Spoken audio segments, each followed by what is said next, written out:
Voilà, on donne un point de l'espace A de coordonnées 0, 2, moins 1, une droite dont l'équation est une équation coutumière, c'est-à-dire qu'on ne voit pas le paramètre, et on demande la distance du point A à la droite. Alors, comment faire pour trouver la distance d'un point à une droite dans l'espace? Tout d'abord, je voudrais dire, la première chose à dire, c'est que A appartient bien sûr à l'espace, D appartient à l'espace, que on a un repère orthonormé qui est posé direct, IJK. C'est un repère orthonormé direct IJK. Donc IJK qui est posé. Que bon, pour rechercher la distance d'un point de droite, c'est une technique un peu spéciale. Pourquoi? Parce qu'en fait, on a un point A qu'on inclut dans un plan. Voilà, et on va rechercher la droite, bien sûr, le point de percée de la droite, le point de percée de la droite sur le plan, de telle manière à avoir un point C. Voilà, c'est la droite D, et là, la distance CA fait la distance, parce qu'il existe toute une infinité de distances d'un point à une droite, mais la vraie distance, celle qui est prise en compte, c'est la distance la plus courte du point à la droite. La distance la plus courte, eh bien, c'est comme si je faisais passer un plan par le point A, et dont la droite irait percer ce plan en un point C, où j'aurai la distance CA. Alors, cet exercice n'est pas compliqué. Pourquoi? Parce qu'en fait, on a la direction de la droite, qui est le vecteur V. Or, le vecteur V, on a sa direction. On connaît la direction du vecteur V. Donc, ce que je vais faire ici, je vais faire passer un plan, pi passe par le point A.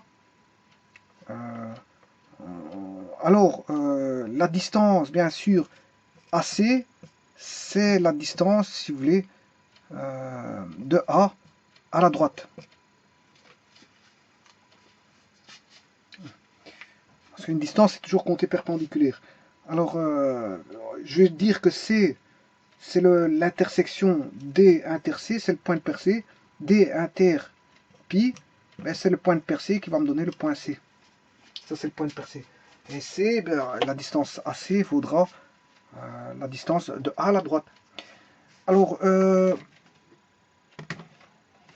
l'exercice est tout simple, parce qu'en fait, le vecteur normal au plan cartésien, donc on sait bien que quand on a une équation pi, pour équation ax plus by plus cz plus d égale 0, c'est ce qu'on appelle l'équation cartésienne du plan pi, que a, b, c, c'est le vecteur normal. Et on se rend compte que le vecteur normal, v et n, la direction de la droite et le vecteur normal ont même direction. Voilà. Donc ce qui veut dire que, comme je connais le vecteur directeur de la droite, directeur de la droite, c'est 3, 2, moins 1. En d'autres termes, c'est x égale, je peux l'écrire ici, x égale, y égale et z égale. Si je mets sous forme d'équation paramétrique, x égale 3k moins 1, y égale 2k plus 1, et z égale moins k. Moins 1k. Donc vous voyez que le vecteur directeur, c'est 3, 2, moins 1 de la droite. Donc 3, 2, moins 1, c'est le vecteur directeur de la droite. V, par abus d'écriture, je peux écrire 3, 2, moins 1, qui est égal au vecteur normal 3, 2, moins 1. Ce qui veut dire que le A vaut 3, le B vaut 2, et le C vaut moins 1, Z plus D. Il suffit de faire passer ce plan-là par le point A, dont je connais la coordonnée 0, 2, moins 1. 0, 2, moins 1. Donc je vais le faire passer par le point 0, 0, 2, moins 1. Voilà. Donc ce qui fait 0 fois 3, ça fait 0. Il va rester 2 fois 2, moins 1 fois z qui vaut moins 1. Z qui vaut moins 1, moins 1 fois moins 1, plus d. Et je trouve égal 0, ce qui fait 4 plus 1, 5, plus d, d égale moins 5. Voilà, on a trouvé d égale moins 5. Donc l'équation du plan pi est connue, c'est 3x plus 2y moins z moins 5. Moins 5 égale 0. Bon, ici, il ne faut pas vous inquiéter parce que j'ai juste remplacé 0 dans x, 2 dans y moins 1 dans Z, c'est parce que j'ai juste fait le calcul. Pour retrouver D, hein, vous recherchez tout ceci, ça fait un nombre plus D. Et bien, vous faites passer tout de l'autre côté pour trouver le D vaut moins 5.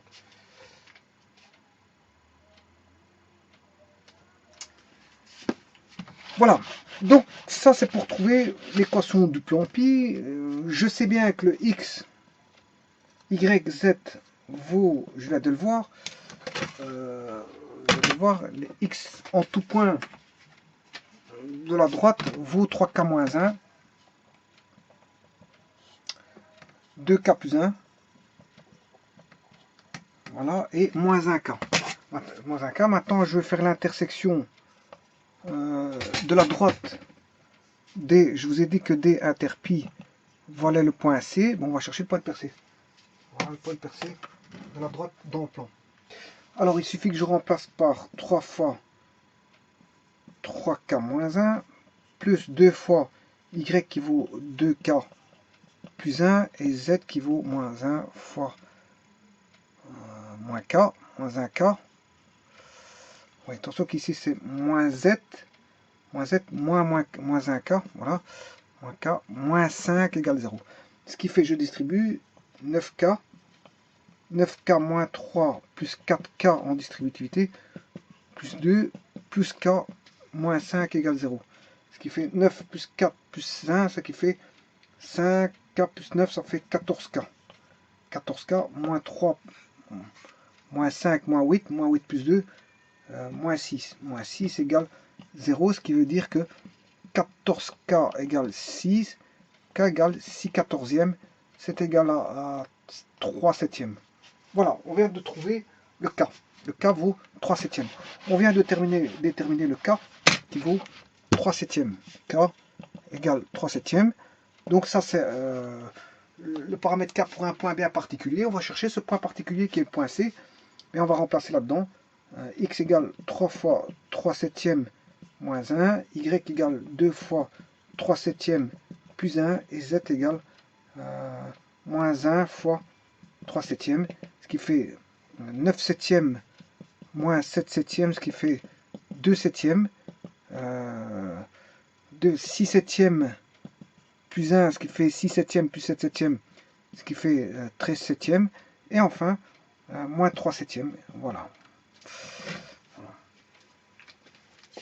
Alors, je vais vite vérifier si ce que j'ai fait est bon en prenant ma machine à calculer et en calculant tout ça. Voilà, donc j'ai le point C, c'est le point de percée sur le plan, point de percée de la droite sur le plan, qui est le point C, divisé par 7. 13 par 7.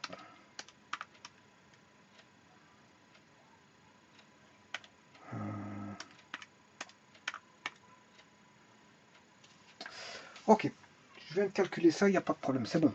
Alors maintenant, il faut que je note ça, ou alors je vais le maintenir ici. Maintenant, il faut que je cherche, ça c'est le point C, c'est le point de percée de la droite sur le plan, j'ai le point C. Maintenant, je vais chercher la distance AC. La distance AC, voilà. Donc j'ai fait traverser la droite. J'ai fait traverser la droite dans un plan, j'ai le point C, le point de percée de la droite, et maintenant je vais chercher la distance AC. Voilà.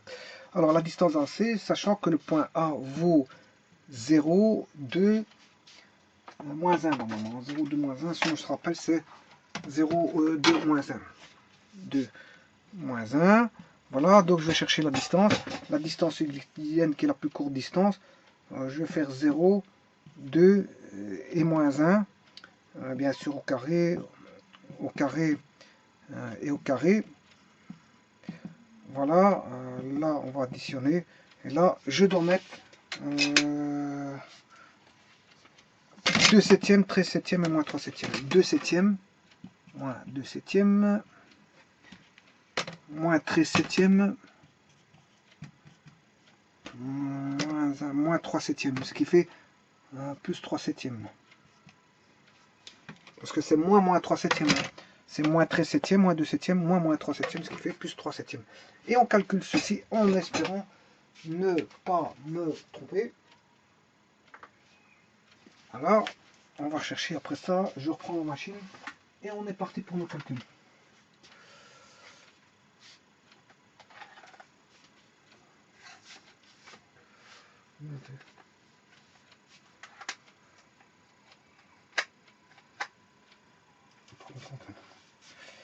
Ce qui fait 2 divisé par 7 au carré, plus 2 moins 13 divisé par 7 au carré, plus moins 1 plus 3 divisé par 7 au carré. Voilà, et je vais chercher la racine carrée de la réponse. J'ai pas ça. Peut-être que je vais trop vite. 2 divisé par 7. 2 divisé par 7. Carré.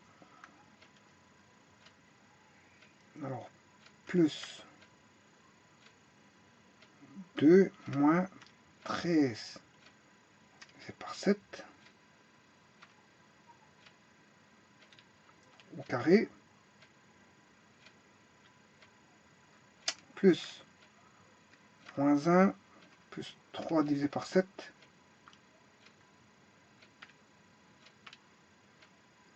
au carré. Voilà, ça me donne ceci. 0,65 qui est la distance du point A au point C. La distance du point A au point C. Voilà. Donc la distance vaut 0,65 entre, bien sûr, le point A et la droite. Et donc, fatalement, la droite qui coupe le plan en C, qui est le point de percée. Donc, c'est la distance AC. Et donc, voilà, c'est la distance du point A à la droite qui vaut 0,65. Donc, le problème n'est pas compliqué. Il suffit, quand on demande la distance d'un point à une droite, je rappelle que la distance est la plus courte distance, parce qu'on peut avoir plusieurs distances qui séparent la droite du point. Il faut prendre la distance perpendiculaire. Alors, pour ça, qu'est-ce qu'on fait? On fait passer un plan qui va passer par le point où on calcule la distance par rapport à la droite. J'ai un point, je calcule par rapport à la droite. Je fais passer un plan par le point, voilà, qui va couper la droite. Et la droite coupe ce plan-là en un point C. Et le point, la distance AC est la distance recherchée du point à la droite. Alors, l'astuce, c'est qu'on sait bien que on va chercher, on a la direction de la droite, qui est donnée par l'équation coutumière, qu'on peut remettre sous forme d'équation paramétrique de la droite. Eh bien, on sait bien que ça, c'est la droite. La droite aura un vecteur directeur défini avec des composantes sur IJK. Eh bien, le vecteur normal au plan aura la même direction que la direction de la droite. Donc, on pourra facilement former l'équation du plan AX plus BY plus CZ, puisque ABC du plan est le même que le vecteur directeur de la droite. Et alors, on le fait passer par le point A pour déterminer le point D. Une fois qu'on a le point D, ben, à ce moment-là, on détermine par l'intersection de la droite, le point de percée, la droite et le plan, bien, on a une équation donnée en K, on recherche le K, et c'est le K bien précis qui va me donner le X, Y, Z du point de percée, puisque je connais le K bien précis qui va me donner un point précis. Voilà, le K déterminé va me donner un point précis, déterminé. Donc, à partir de ça, j'ai le C, j'ai le A, et je cherche la distance AC, qui est tout simplement, tout bonnement, la distance du point à la droite, qui vaut 0,65. Voilà, je vous remercie.